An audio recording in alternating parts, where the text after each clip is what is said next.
Welcome to Mornings with the Focus. Kind of like take two. I just started everything, but I forgot to go live. It's August 18th. Just for anybody tuning in for the very first time, Mornings with the Focus is an opportunity to have an open discussion with whoever chooses to participate. Feel free to hit the comment section. We have some regulars that do so.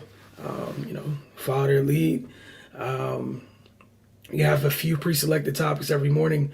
After that, it's whatever you guys wish to discuss. So again, whether you're watching now or later, feel free to just hit the comment section, give us an idea what it is that's on your mind about the topics we're discussing or what it is that you would like to talk about.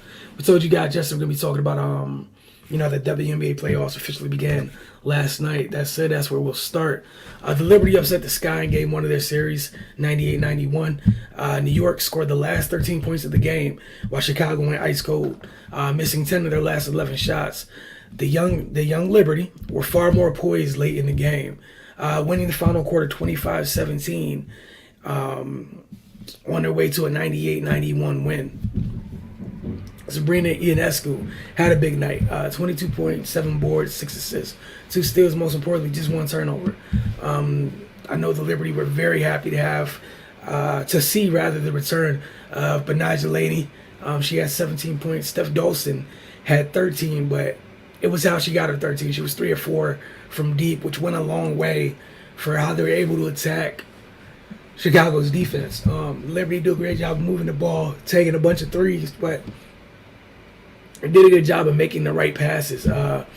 We saw the Sky either with really hard hedges by their bigs at time, or just sometimes just trapping the guards.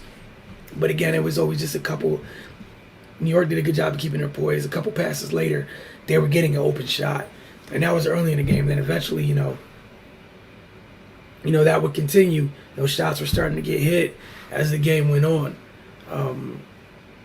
Natasha Howard also had 22 points and 7 boards. The Sky were led by Calais Coppers, 21 points and 8 rebounds. Allie Quickly had 18 points and 5 rebounds. Candace Parker was on triple-double watch midway through the game. She finished with 17 points, 10 rebounds, and 5 assists. And they got 16 points from their super reserve and Azurá Stevens. Again, New York's ball movement. That's what it was. They took care of the ball. As a road team in the playoffs, they checked every box. You took care of the ball. You battled on the glass. And you really, really, really, they did a good job defensively, honestly. I was just impressed. I was really, truly impressed by their poise. Meanwhile, Chicago late in the game as New York started to take control. For the team that's the reigning champs, the team that was veterans, Focus TV earlier this week, we talked about this first round. I think all of us took Chicago in that matchup. And we saw the reigning champs just out of sorts late in that game. Rushing possessions, forcing up triples when they definitely didn't have to. And it cost them. Of that 11, the last 11 shots they took, I feel like at least 6 of them were just heavy-legged 3-point attempts. So they find that the reigning champs find themselves in an 0-1 hole. Again, first round's best of 3. And as of right now, just by New York winning that first game because it's best of 3, they've kind of stolen home court in this series, which puts some added pressure on Chicago here.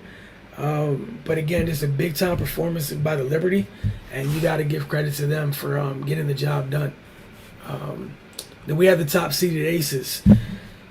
They seem to not choose to. They chose not to take the lesson that the Sky had to learn.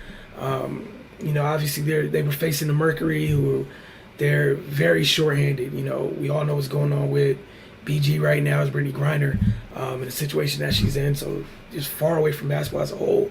Katia prayers to her for her in that situation coming to some type of a resolution as soon as possible to get her back home. That said, their 2 best players that are here were not available to them at all. But the Aces, they used a strong fourth quarter to pull away for the 79-63 game 1 win.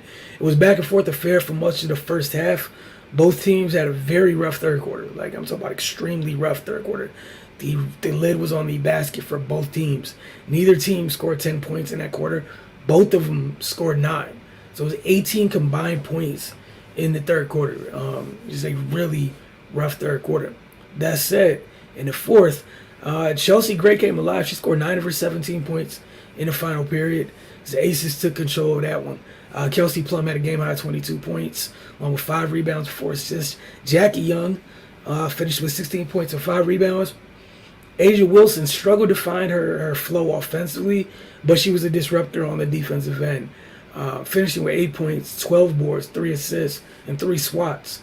Her and Kia Stokes did a great job on the glass for the Aces. Kia Stokes definitely having to fill in, as they do not have the services of De'Erica Hamby, I believe, throughout this first round.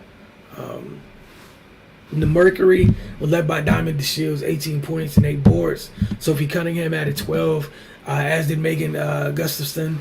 Brianna Turner had a game-high 16 boards for Phoenix, but it just wasn't enough. Unfortunately, they lost another player due to injury. They lost Shea Petty last night as well. But in that series, you just saw, in that one, you saw the Aces take care of business. And with it being a best of 3s, we saw in the Chicago, New York series, how quick just giving up, if you're a home team, losing game 1 dramatically changes things. Because again, there's not a 4th game where you get to come back home. It's just 3. And it's, again, New York has home court advantage the rest of the way in that one. They need 1 win and they have 2 games to get it. Worst case scenario for New York, Chicago wins the next game at home. It's 1-1 and the final game is being played in your building for a chance to go to the second round. As for the Aces, seeing almost all the teams tonight kind of at the start of games just trying to find their legs, really, because the postseason just begun. I'm not worried about the Aces at all, and that's what made Chelsea Gray so special. Plum's had a great year. Jackie Young's had a great year.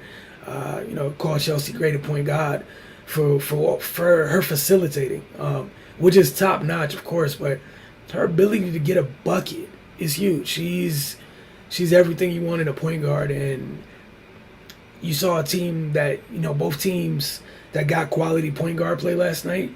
It went a long way. New York got their win, and then Chelsea made sure her team wasn't about to be suffering the same fate as Chicago. Tonight, we have game 1s in the Dallas, Connecticut series, and then Washington, Seattle. Both games are at the same time as yesterday, so we got 1 at 8 p.m., 1 at 10 p.m. I think it's on. The first one's on ESPNU, and the second one is on ESPN2, I believe. On to the NBA. LeBron James was in the news yesterday as he signed a 2-year, $97.1 million extension with the Lakers. Kudos to him. And to the Lakers for that. So, you have him for 2 more years. I'm interested in seeing with him signing on what this means for them. Are they going to try to be a little bit more active in acquiring pieces? For a while it seemed like they weren't willing to add a second first-round pick to some of these negotiations to make these trades happen. Are they more likely to now that LeBron signed an extension? We'll see. It's just something to keep an eye on. Sorry about that. Excuse me. Derwin James. Day extension news continued across sports. Derwin James' deal is done with the Chargers. He signed a 4-year deal worth $76.4 million yesterday. Comes out to about a little over $19 million a year. As of right now, he is the highest paid safety in NFL history. So shout out to Derwin. He's a very special player. Looking forward to seeing what it looks like. I guess what year 2 would look like in Brandon Staley's defense. We saw Brandon Staley again, formerly the Rams defensive coordinator, I think 2 seasons ago.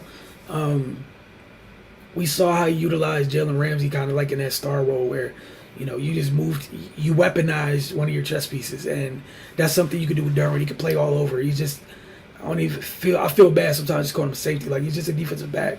Whatever, any position you need him to play back there, he's fully capable, and he's able to do it at a high level. So credit to him. Congrats on the deal. He's definitely deserving of it. NFL-wise, there's things to keep an eye on. Several joint practices going this week. We've seen some fights. some videos from some fights and some of them. But it's been fun. What I've been enjoying is kind of the fight off the field between the respective contingent media folks from each team in the joint practices, because the truth is usually somewhere in the middle. And every team has this, where you have your folks that are like super pro team, you got your folks that are super like anti team, then you got the folks in the middle just like, I show up to give you an objective look at what's actually happening. So it's fun kind of just parsing through all that and figuring out what's real and what's not. What's actually something we're taking from versus something that's just, for lesser words, just kind of clickbaity. Where it wasn't even that big of a deal, but it was enough that you could it could give you an intriguing headline and prompt a couple clicks or whatnot. But afterwards, you found out it just wasn't that big of a deal. Like, so and so made this spectacular play. It was against the threes. All right, it was against the threes. Let's, some people leave a lot of context out in this.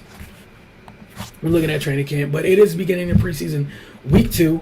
Got a preseason game on tonight. We got Bears Seahawks, and then obviously another wild weekend of games. They can full slate on Saturday once again. I think that's all I really had for today. Give you guys a couple moments. I know yesterday I had a good conversation yesterday. But again, whether you guys are watching now or later, appreciate you guys tuning in. Again, every morning we get started between 9:30 and 10 a.m. Again, I'm widely open about the fact that I am not, in fact, a morning person. So that's where that little wiggle room is between 9:30 and 10 a.m. But again, you got preseason football on tonight, and as I mentioned earlier, you got 2 more game ones in the WNBA playoffs tonight, which we'll be watching. For those of you that are Mystics fans, we'll have a Mystics Outlook tonight, and then I think they play again on Sunday. But again, both games are in Seattle. The first 2 games are in Seattle. See how things shake out tonight. But if we have nothing in the comment section, well, I hope you guys enjoy the rest of your day, and enjoy whatever you choose to watch this evening within sports, man. We'll be back tomorrow morning to talk about it all.